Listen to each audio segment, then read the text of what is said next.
సద్గురు శ్రీ శ్రీ శ్రీ బొందు వెంకటేశ్వరుడు గారి ప్రభుపాద చరణవేణువు ప్రముఖ ఆర్థిక శాస్త్రవేత్త డాక్టర్ స్వామి వసంత గారు మనందరినీ ఉద్దేశించి మాట్లాడవలసిందిగా కోరుతున్నాను.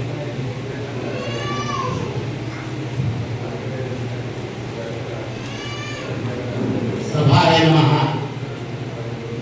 దత్తాత్రేయ సమారంభాం శ్రీకులాచార్య మధ్యమాం శ్రీకృష్ణమూర్తి పర్యంతం వందే గురు పరంపరాం.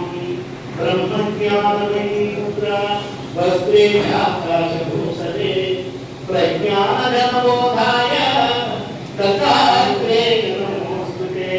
దత్తాత్రేయ నమోస్తుతే.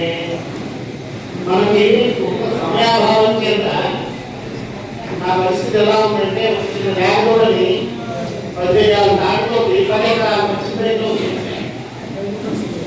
10,000 తాటి పెట్టిన కూడా 10 ఎకరాల పచ్చిమిరపకాయలు మిగిలేదు. కాబట్టి నాకు అందుబాటులో ఉన్నటువంటి పరిస్థితులు వేసి దాని సాగుని కల్పించే ప్రయత్నం చేస్తాను. మనందరం కూడా మాట్లాడుకుంటున్నది గురు దత్త. ఒక పెద్ద విచిత్రం ఏంటంటే దత్త అంటే ఈయబడిన అని. గురువు ఎంత గొప్పవాడంటే గురువేవ గరీయసి, గురువే అందరి కంటే పెద్దవాడు. అందువల్ల త్రిమూర్తులు కూడా గురువు నేర్పించుకోవడానికి చాలా ప్రయత్నాలు చేశారు. బ్రహ్మదేవుడు అయితే ఒక సృష్టికర్తగా ఆయన తన సంకల్ప మాత్రం చేత ఋషుల్నే సృష్టించాడు. ఆయన కూడా జనరల్ మేనేజరే, factory general manager. Factory general మేనేజర్కి టైం ఉండదు. ఎక్కడ ప్రొడక్షన్ ఆగిపోతుందో, ఎక్కడ ఏ మిషన్ కట్టొస్తుందో, ఎక్కడ ఏ కాంటాక్ట్ కట్టొస్తుందో అని 24 గంటలు కట్టేసినట్టుంటాడు. అందువల్ల పాపం బ్రహ్మదేవుడికి ఆయన పని తప్పితే ఎక్కువ అవకాశం లేదు.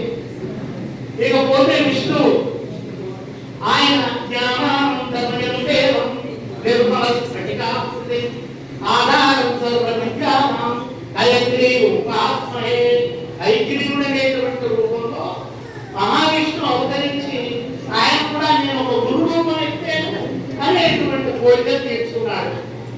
ఈ హయగ్రీవుడి ద్వారానే లలితా సహస్రనామం అగస్త్య మహాముని ద్వారా జనాలకు వచ్చింది. ఇకపోతే మహానుభావుడు మా గురుడైన ఆయన ఏమిటంటే దక్షిణామూర్తి అవతారంగా ఆయన వచ్చాడు. స్ఫటిక రహిత వర్ణం మూర్తికి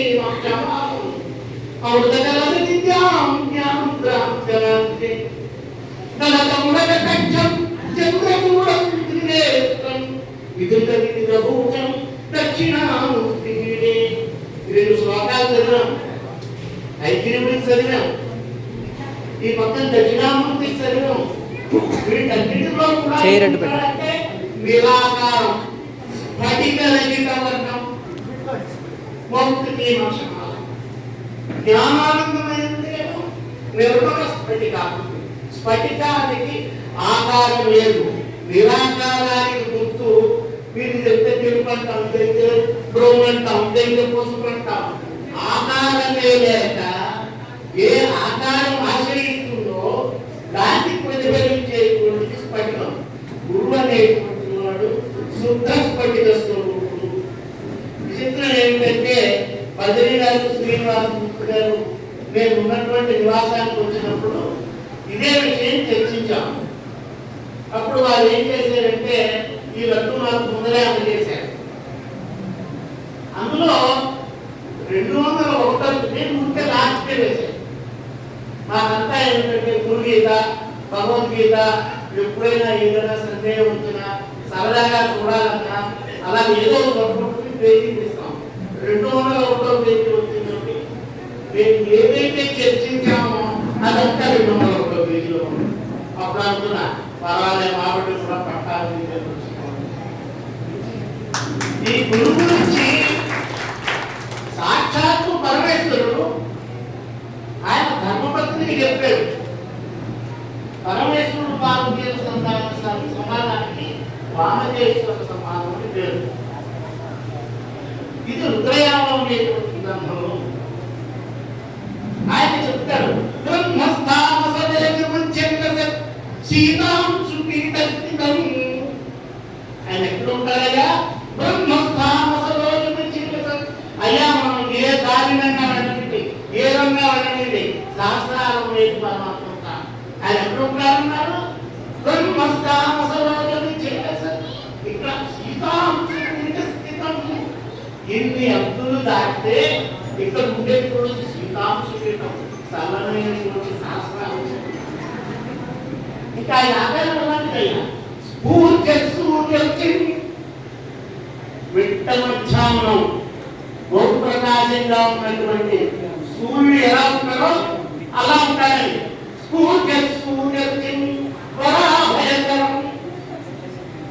ఆయన ఎందుకంటే కేవలం రెండు చేతుల్లో యావత్తు సంసారాన్ని కూడా దాటి శక్తి ఉన్నట్టు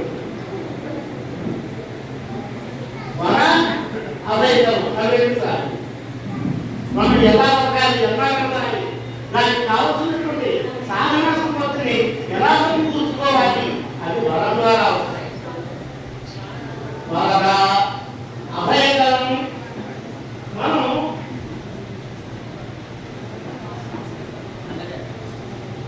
మనుషులను పెట్టినందుకు మన అనేకమైన పరిస్థితులు ఉంటాయి.